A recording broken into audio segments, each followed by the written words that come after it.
Rajiv. Now, if you wanted to know how India's digital content consumption trends are shaping up and how brands in this highly competitive arena of over 40 players manage to stay ahead of the game and take content and customer experience to the next level in the face of insurmountable odds as India's digital population crosses the 400 million mark, stay tuned as this promises to be a masterclass. Joining us live today, including Rajiv R., ISSAC John, Head of Marketing for Direct to Consumer and Discovery Networks at Discovery Inc., GOURAV RAKSHIT, COO at Viacom 18 Digital Ventures, SATYA RAGHAVAN, Director for Content Partnerships at YouTube India, VISHNU MOHTA, co-founder of HOICHOI and Executive Director at SVF. Our panel will also include pre-recorded insights from Karan, CEO at MX Player, and Rohit Jain, Managing Director for LIONSGATE South Asia, who also looks after networks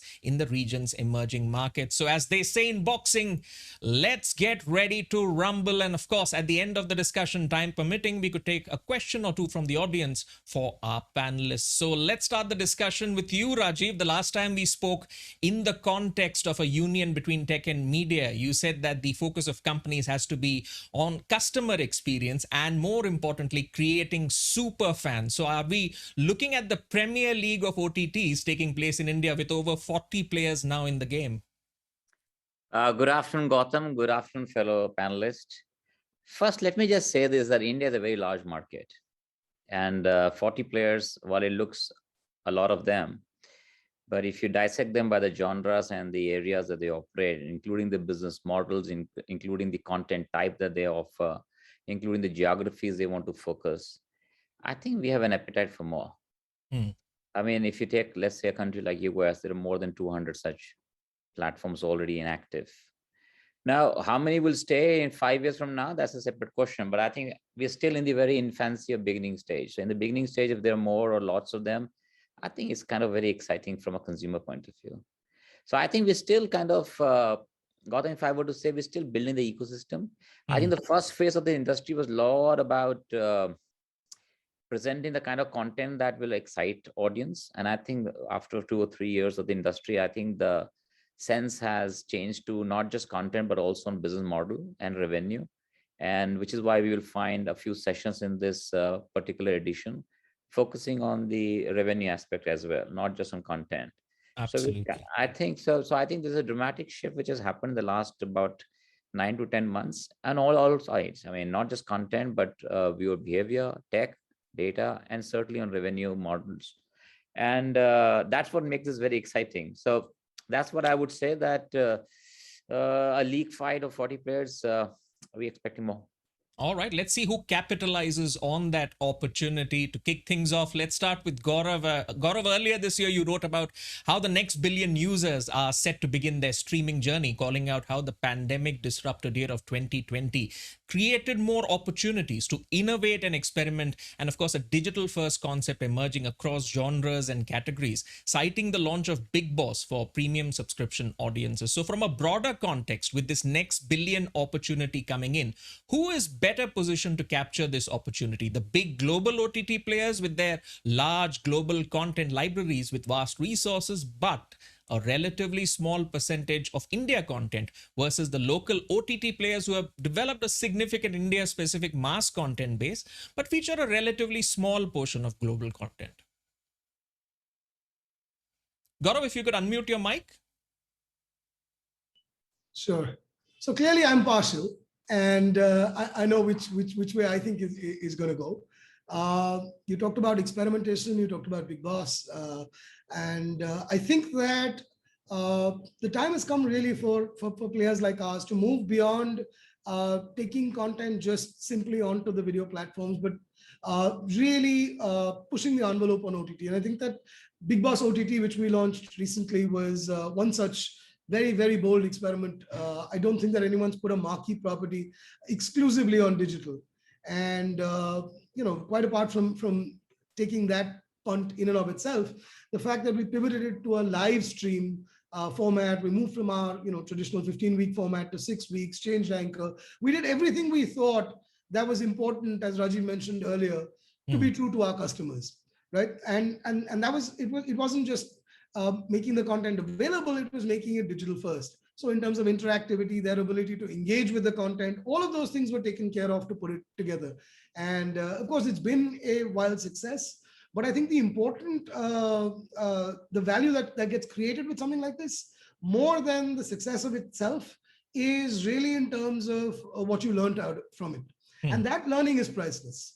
Because that's actually what we're looking to stand us in good stead as we approach this rapid expansion period for all OTTs.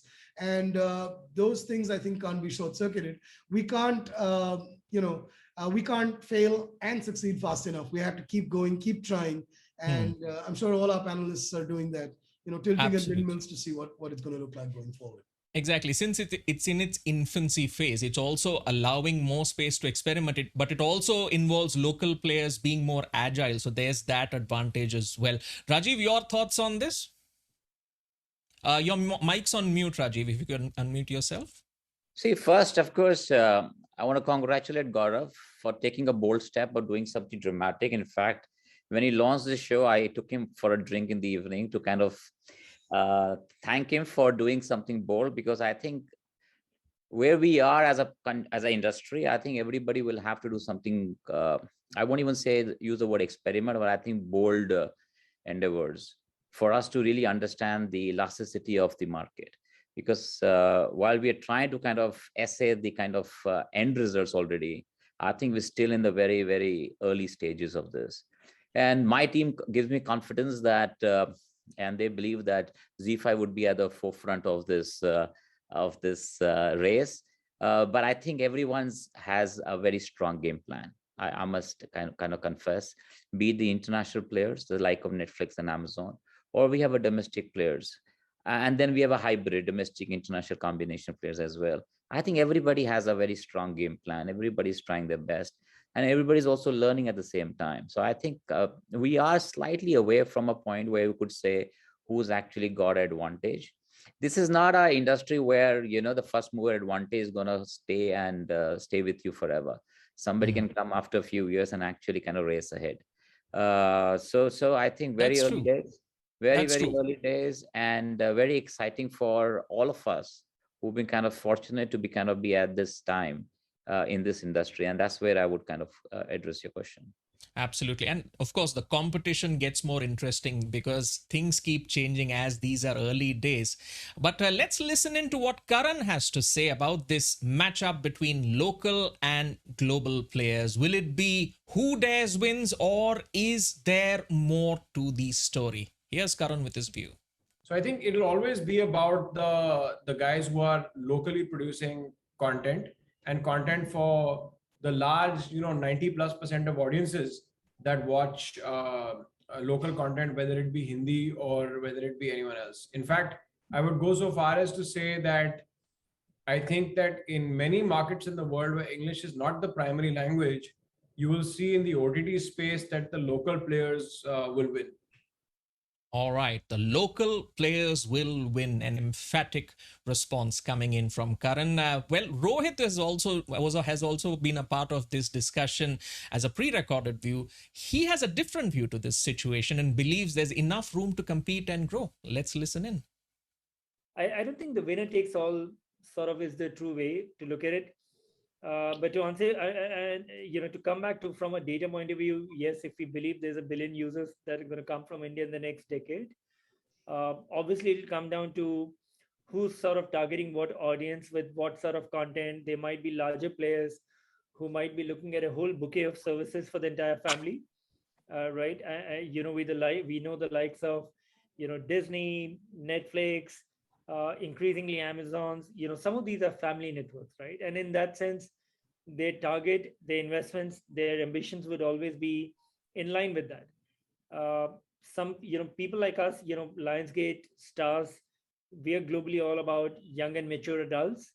And hence we are targeting a certain subset of audience. Our aspirations, investments are accordingly. But so in that sense, there's going to be room for, everybody, depending upon what everybody's targeting. All right, there's room for everyone to grow. Well, let's expand that focus around next billion users and understand their viewing habits. Isaac, we'll come to you. You know, the launch of Discovery Plus, it coincided with the beginning of the pandemic shutdown, and yet the platform has gained an impressive following. So tell us about the lessons learned and your reading of the viewing habits regarding, say, content themes and formats currently at play, and where you see the shift coming in as more tier 2, tier 3, tier 4 city viewers join the OTT revolution with 5G coming on stream. Thank you, Gautam. Thank you for having us. Well, I guess you're right. We were a lockdown baby. We launched on March 17th, which was exactly the day when lockdown sort of settled in everywhere in the country. And at that point of time, unlike a lot of platforms here, we actually did not have a precedence of, what was a pre-lockdown effect versus what the post-lockdown. We've only seen a post-lockdown scenario. And within that, at least, I think to hark back to a couple of points already made, I feel that it's actually not a real binary choice. I think the way we at least look at things is that are there specific interests and user communities that we can really go after and really build a depth which is completely unmatchable. In fact, when we began very early in our journey, we actually took a lot of help from your team, Satya, to actually look at some of the interest groups that are really spawning. So Indian military, for example, we were already running a couple of channels which were very successful on YouTube. And today, if you go after, let's say, this interest group of people who follow Indian military, we have the maximum breadth and depth, whether it's number of hours or quality of unprecedented access, and we keep upping the ante on that. And similar to that, going after categories like science, other categories, obviously, apart from the conventional ones like wildlife that we're traditionally associated with. So it's not a binary comment. As far as the mix of users is concerned, honestly, we don't really read too much into that, because I think our consumption pattern is essentially going to be a subset of what platforms like YouTube, e-commerce platforms, wallet companies have already displayed. So in a sense, we're essentially going to be a subset of that, right? But because we are the youngest, we initially saw heavy spike coming in from urban users, but now our mix is now slowly moving more towards tier 2, tier 3, tier 4 cities, as you call it. Interesting. New content themes emerging, as you say, military, wildlife, whole lot of content themes and formats emerging as well. And speaking of YouTube, Satya, last I checked, YouTube was inching close to 500 million monthly active users. Now, the platform has played a major part in unlocking this content revolution by giving power to the people. In an earlier event, you stated that content consumption has gone from being homogeneous to heterogeneous. And the question then comes in, are we now firmly in the era of binge watching with a purpose? And if so, how does YouTube capitalize on that? Gautam, thanks for using all my favorite punchlines. You beat me to it. But yeah, I mean, I'm actually reacting first to what Isaac said, about actually us learning from each other, right? And which I think is a fundamental part of how this entire ecosystem can grow together. We end up being literally the laboratory, whether it is for entertainment or information or infotainment or even learning at this point of time, right? So we have seen that because our platform is open, our purpose is to put everyone's voice on the platform.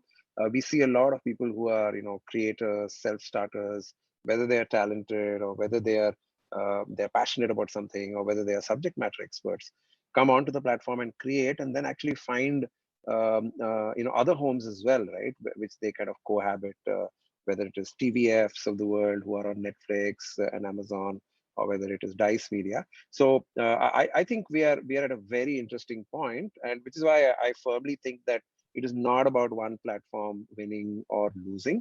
It's about the right story and the right storyteller winning, right? It's about the right information format winning, right? It's about the right learning with purpose, solving a problem out there, right? In that sense. So I think, yeah, it's very interesting times. We all have to figure out how to work with each other, and see how we can help that Indian consumer, whether it's to entertain, like GOURAV does, or whether it is to inform, like how Isaac does, or whether it is to empower them, as all of us perhaps do. Absolutely. And it's good to see the extensions of that narrative, not just being about competition, but also being something where players learn from each other, as Satya has so beautifully put, whether it's Gaurav is for entertainment or Isaac is for learning and Satya is for empowerment. Every player in this space learns from each other. So let's bring in a new player. Vishnu, fifth year for HOICHOI, and the Bengali OTT platform now boasts of an extensive library with 20 new shows now being added to its slate, a 2x growth in active monthly subscribers.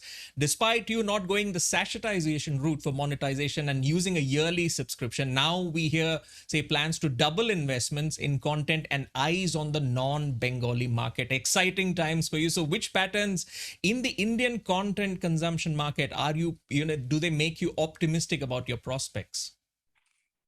Thank you, Gautam.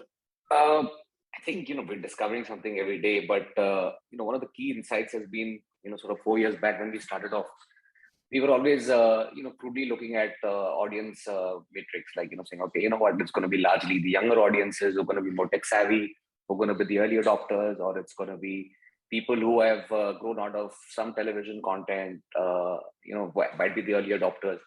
And I think, frankly, what we found out is that it entirely depends on I think the 2 lockdowns that we've had has springboarded the entire digital adoption and online content behavior. I think it's springboarded that by at least 2 years, 3 years, if not more. And I think that entire process has enabled the target audience for any OTT for that matter, India or globally for that matter, to reach out to their cohort that they're aiming to get to. In our specific case, we're trying to reach out to Bengalis, which is a very specific cohort to start with. So language spoken by 250 million people, spoken largely in India, Bangladesh, and the diaspora of both these countries. But again, I mean, the idea is that, thinking regional first came naturally to us. It's something that we've done for 25 years. And we felt by having more depth of content versus breadth of content might be the way to look at it. And I think, to some of the earlier things, I think all of us are trying to figure out what is the right metric, what is the right audience cohort to go after. And I think that's what makes it exciting, right, in the early stages of a business, because everybody's trying to experiment and nobody has all the answers. And that's the best part about being in a very, very dynamic place. Absolutely. More depth of content rather than the breadth of content. That's one of the lessons in excellence coming out from our speakers. But there are also challenges. One of the biggest challenges, in fact, facing OTT players is off-platform content discovery, especially to attract first-time users to the platform. So let's listen into what Rohit has to say about addressing this issue. Generally speaking, worldwide, it comes down to content and pipeline of content, right? When I say content, it's having those hero content. We've now, Gautam, we are right now currently live in about 62 countries, with many more launching literally every quarter, right? And we've seen phenomenal success with likes of Power, Vida, White Queen, and so many more to come. And it does come down to making really hero content, premium content that attracts the audiences and people want to go and watch it, right? And we've seen so many of these stories with Indian content as well on different platforms. But then it also comes down to pipeline of content, right? You've got to have enough and more pipeline to offer to the audiences on a regular basis. And I think in that sense, especially the global studios have their inherent advantage of a massive studio pipeline. We obviously, some of the local players investing big in creating a pipeline. So it does come down to those two things. But I think in an Indian context, given just the complexity of distribution, I think the third piece to this, especially in market like India, or for that matter, I think emerging markets of Asia, is really also distribution, because this is not an evolved market where everything comes down to, it's not a market where everybody's watching really on smart TV, right? And hence you've got to catch audiences through different distribution platforms for discovery to be easier. All right. So three factors at play: the hero content, and then the breadth of content as he sees it, keeping those first time viewers and converting them into subscribers, and more importantly, focusing on distribution, since this market is still in its infancy phase. Vishnu, let me get a response from you on this. How do you attract first time users and build on that journey to convert them to subscribers? Give us your experience. So, did you mention me, right? Just to make Yes. sure. Couldn't hear the last part. Yeah, okay. Yes. So, I mean, I guess it's about creating great stories. Ultimately, we are in the story delivery medium. That's our business at the core of all of it. And the more number of times we create reasons for people to, in a lot of ways, have compelling reasons to pay. Things that are not available for free, things that are not available on other mediums, and that transition is almost either referred, or it's something that you cannot do without, is the only way we get people to pay. And obviously, as we know, pay audience is a subsection, a small subsection, if at all today, of the entire free video that is being consumed on the internet. But yeah, I mean, I think it all boils down to stories. That's why bulk of our investments, bulk of our time goes into creating great stories, marketing them, positioning them right, having great crews behind them. And that's been at least our learning so far.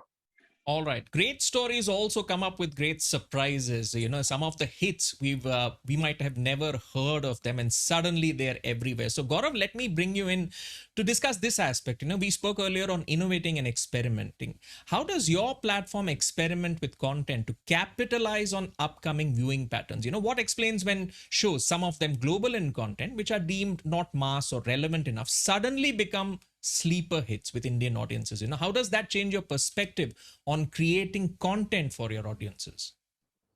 Sure. I think that candidly, obviously, you set out to have every piece of content succeed, and the creators have put a lot of stock in it. But you're right, you can't always pick a winner. I think one of the most innovative things we did last year when we were in lockdown was to shoot a show entirely in lockdown. Right?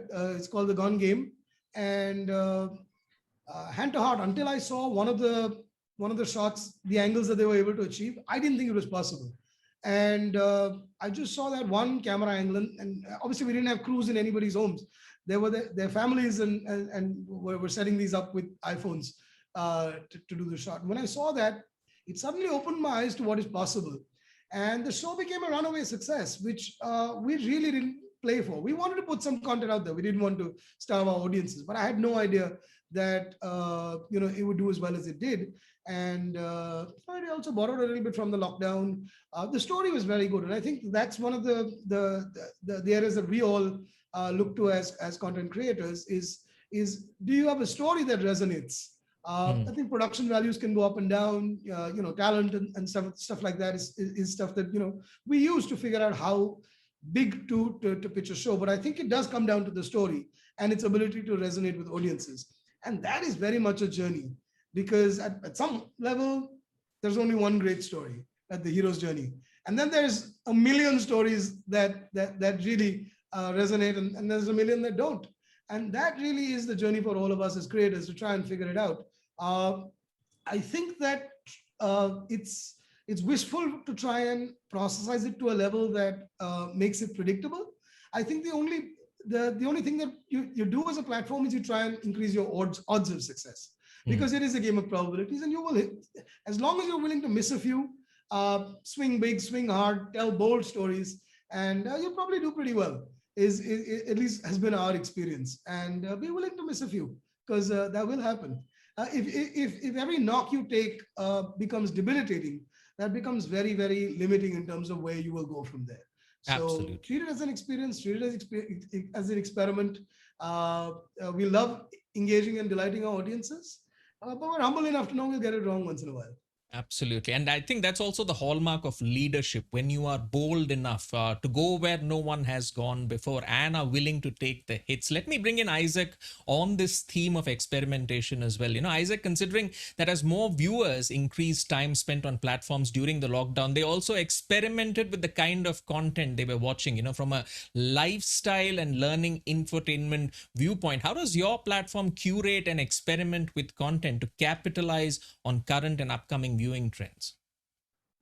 I think trends come and go, but I think some consumer truths will never go away. So at least the way we look at conducting some of these experiments that you call it are just having like three very simple filters.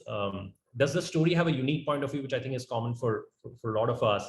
Second is, does it have unprecedented access to a point of view which has never been seen before? So you might still have a unique point of view, but if that has been already been told before, it's not.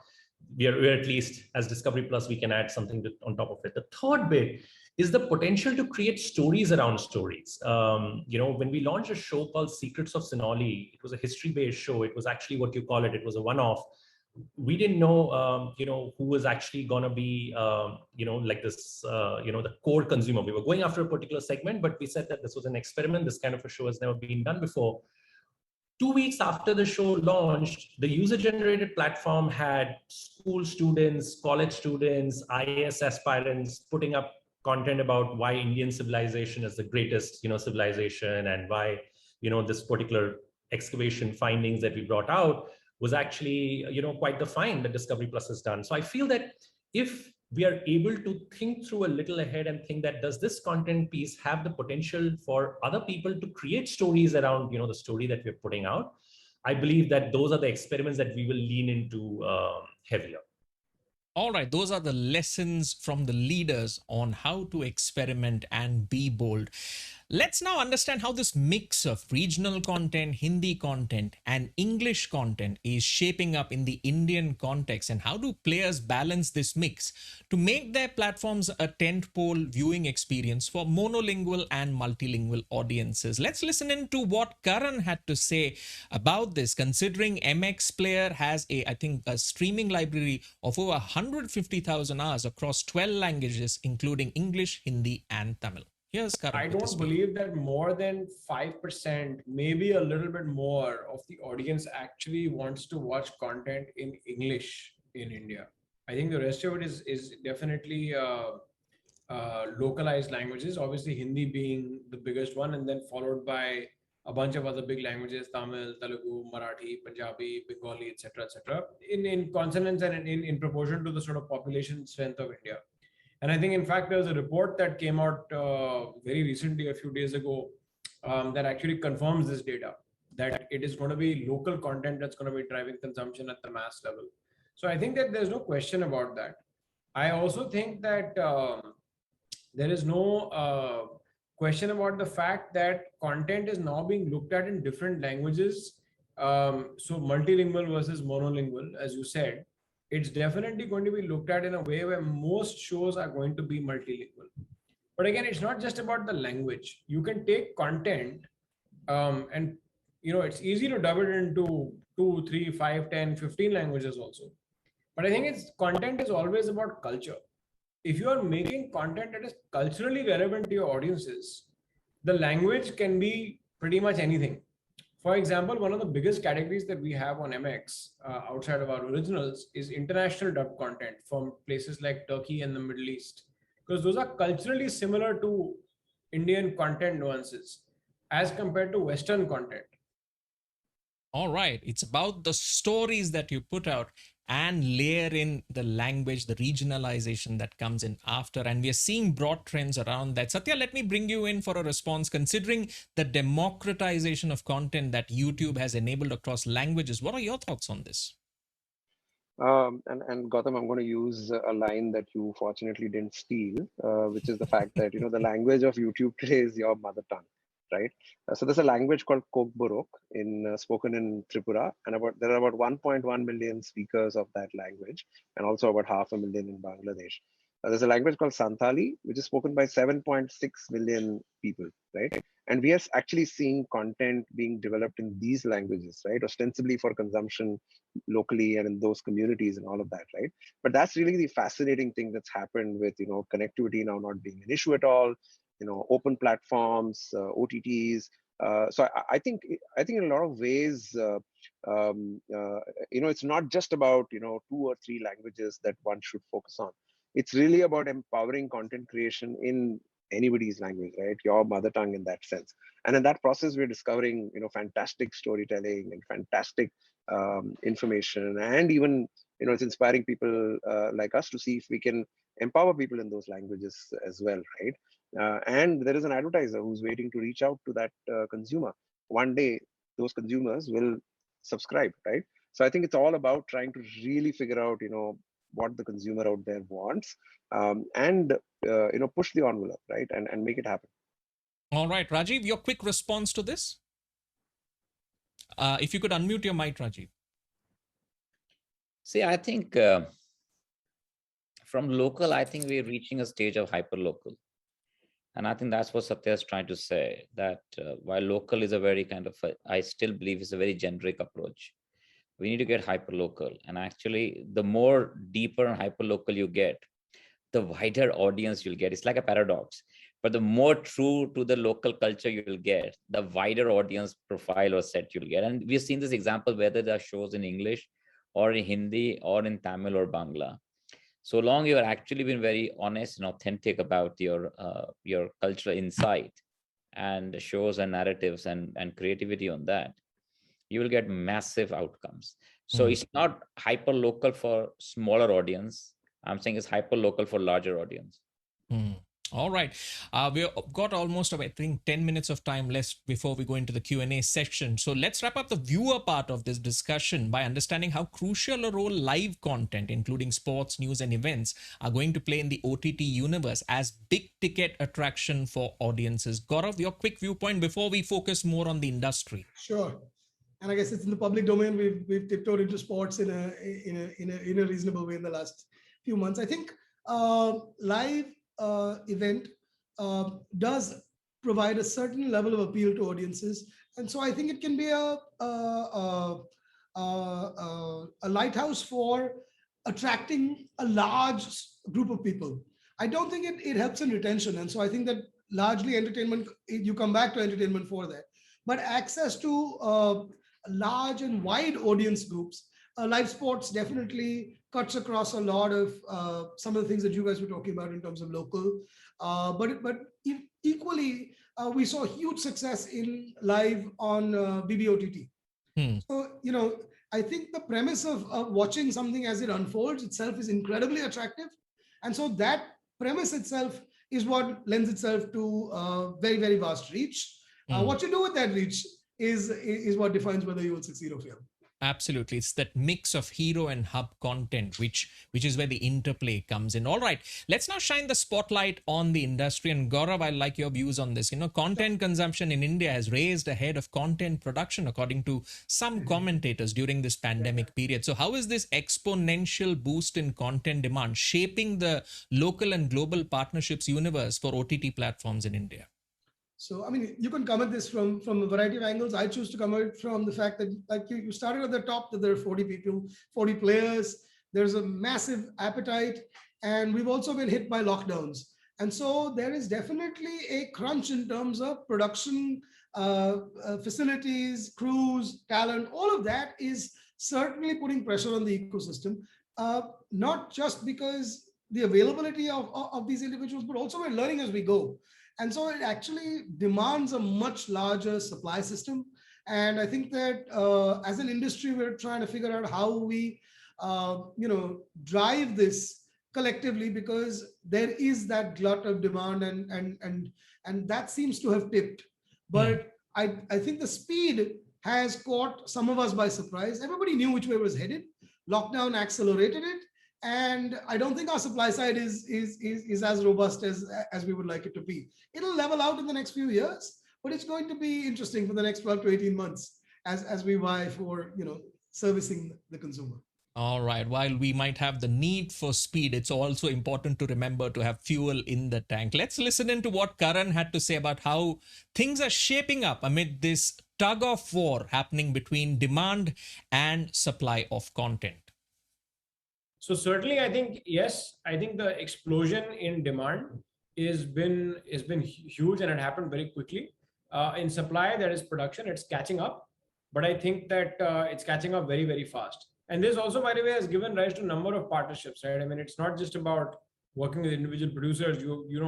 Platforms like us are investing deeply in partnerships with other entities to ensure that there is a steady supply of good quality content. One example I can give you is that we partnered with a new GEC called Azad that has recently launched and is creating content for tier 3, tier 4 audiences, which again are a large number of people coming online. And while they're doing it on TV, we have an exclusive partnership to do it on digital. So many such partnerships will emerge, not just in India, but I think with multiple content owners across the world. All right, from supply demand dynamics to show me the money. Now, video streaming services are expected to spend around 90-20 crore rupees to create original content for India in 2021. That's a 17% rise, over 1,400 crore rupees spent in 2019. That's according to a FICCI EY report. However, a report by media consulting firm Ormax states that out of India's 353 million OTT audience, only 40 million are actually paying subscribers. So the big question is, how does one make money on content in India? So let's hear what Rohit had to say about this very, very important question. In the early 2000 to 2005, we saw, really rapid expansion of cable in India. We saw the same massive expansion from 2010 to 15 for DTH. I truly believe 2020 to 25 belongs to really massive expansion of OTT. These are, again, I continue to say early years, but I think 40 million, 45, 50, whatever different report says, all of them do have a consensus that the growth over the last 12 months or last 2 years, the CAGR has been really 100% upwards. So, in that sense, I think we're seeing fantastic, from our point of view, we're seeing fantastic growth in market like India. But your question about how do you make money, don't forget, this is, at the end of the day, don't take away the fact this is a deep pocket game, right? This is certainly an industry where it's going to take really long gestation period for break evens, for making money. It's certainly not an industry for weak-hearted. This is certainly a deep pocket industry. You need the big money if you need to stay in the game. Vishnu, your thoughts quickly, especially as you look to markets outside of India like Bangladesh to expand. No, I think I echo thoughts of Gaurav and Rohit also. I think it's absolutely a question of direct consumers as much as you can. But at the same time, there are emerging great opportunities to collaborate with people, to leverage distribution and marketing strengths of a lot of partners that exist in the ecosystem. It could be a telco partner, it could be an ISP partner, it could be an e-commerce partner, and so on and so forth.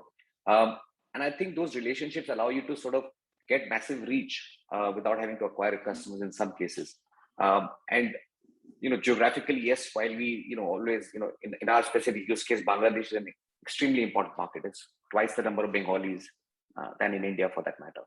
And it's a country which is sort of maybe 5 years behind in terms of its digital journey is concerned. So we see that as a market of the future. I see myself sitting out of Dhaka at some point in time, if I have to continue only in Bengali for that matter. But having said that, I mean, I think monetization continues to. I mean, I just think that we've come a long way in a 2-year time span. We didn't project it to happen. I think the lockdowns, etc., helped that to happen. It'll continue to be the case. But I think the only good factor is that with the pay ecosystem, you need a fraction of the customers to make equivalent money as compared to an advertisement-driven model, I guess. All right, last leg of the conversation. So let me get in Satya and Isaac for their views on the adjacent revenue streams being built by content platforms. Are branded content, co-marketing tie-ups, or product and telecom partnerships going to play a larger role? Satya, we'll get your thoughts first and quickly from Isaac before we come to Rajiv for his summary thoughts. Yeah, and glad to talk about this, right? So obviously YouTube worldwide started off as a ad or an AVOD platform, as we like to call it, right? In that sense, but in countries like India and perhaps other countries in the world as well, monetization doesn't have a silver bullet, especially when you have many Indias, that you see at the same time, right? So we have to figure out how to understand our consumer better, and I also feel that the TV industry had been doing that for the longest time, right? If you look at, able to peer into any P&Ls and balance sheets of broadcasters, you'll see that subscription is a very important part of their revenue. So they're diversified and they had 2 revenue streams. At this point of time on YouTube, we actually have 8 revenue streams that are, out there for different folks to adopt, right? So there are some creators who actually find merit in generating revenues through merchandising. There are some who generate revenue through individual channel subscriptions, we call that memberships. And there are some who lean on formats like live to tap into fan love. So our economy is $3 trillion or so at this point of time. It's going to continue to grow. But if we walk in assuming that every consumer is different, every content vertical is different in its ability to monetize, then having a variety of revenue streams is an interesting strategy, and we are really leaning into that. We'll keep growing and we'll keep innovating there as well. All right, Isaac, a quick view from you. Yeah, so I think to Satya's point, subscription will indeed play like a majority of our role in terms of the monetization strategy that we have going forward. We are in fact the world's largest pay TV programmer, as we call ourselves. So I think that's not going to go away in the long run. The digital universe in many ways will tend towards the TV universe, and this being the kind of market where OTT platforms are actually available almost at a fraction of what OTT costs, etc. in other markets of the world. Subscription will obviously be a big ground for players like us, and adjacent streams, like you rightly mentioned, partnerships, etc. all will play adjacent roles. Absolutely. And of course, we'll hear more about the monetization aspect around content in a later session at Digital Reinvent 2021. But it's been a wide-ranging discussion. So let me bring in Rajiv to get his thoughts on the key highlights of the discussion before we go to the audience Q&A section. Rajiv, your thoughts? So Gautam, that was a very wide discussion, and I think we touched almost every relevant element of this industry as to where we are. I'll just kind of recap a few things that we kind of heard, and I think more or less everybody kind of agreed, barring a few topics where I think we have a disagreement, especially when it comes to local versus global or English versus local. I think, but it's suggesting one small thing, which is diversity. I think that's the key theme of this industry. There is diversity of business models. There is diversity in content. There's diversity in audience profiling. I think diversity is going to be the largest and biggest theme of this ecosystem. Second, I think, and that's the only point of, again, an agreement and disagreement, is the stage of digitization of this country. I think today India is one of the most digitized country, whether it comes to, and especially from our point of view, which is of streaming services, from an access point of view, internet penetration point of view, e-payments point of view, smartphone penetration point of view, I don't think there is another nation which comes even closer to this. Most of the developed economies of Europe also don't come close to this. So I think in that sense, I think it's a big plus for our growth. Third, I'm glad revenue has been spoken today, because last year when we discussed this, is all about content, which of course will be the differentiator. Ironically enough, I think content is the differentiator of brands here, not the other way around, as we have seen in multiple other categories. In this category of OTT is the content. Actually, you can get one flagship content and your fortunes can change in one quarter. And I think, therefore, I think revenue models, realization of revenue models, and I think Satya mentioned about 7-8. I'll certainly call him after this session to understand the 7-8 revenue streams that he's developed. But by and large, AWOD, SWOD are the two big themes which have kind of emerging. And I think considering the billion-plus screens, there would be a B2B strategy of most of the players, and there'll be a B2C strategy of most of the players. Perhaps hybrid, again, is my favorite word. We're stealing it from the auto industry. I think hybrid is here to stay for this industry as well. Absolutely. And I think we are being conservative when we talk about monetization models. I've heard there are 17 monetization models. So I'll also be interested in exploring what kind of new ways folks are thinking up to make money on content. But on that note, let's get a quick question in from the audience for one of our panelists. And this one is addressed to Gaurav. And the question is that, speaking of partnerships, Gaurav, if you could share more about the recent Woot partnership with Singapore Tourism, which was a case study in itself for a very unique content creation and monetization crossover. In fact, it was presented at Promax by STB a few weeks back. So good to hear the platform side of the story. Gaurav.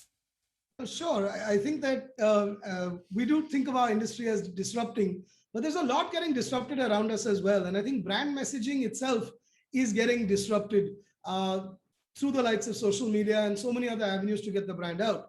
And I want to congratulate, obviously, the Singapore Tourism Board that chose to partner with us to take their brand message out in a unique way with, on the shoulders of Chota Bheem.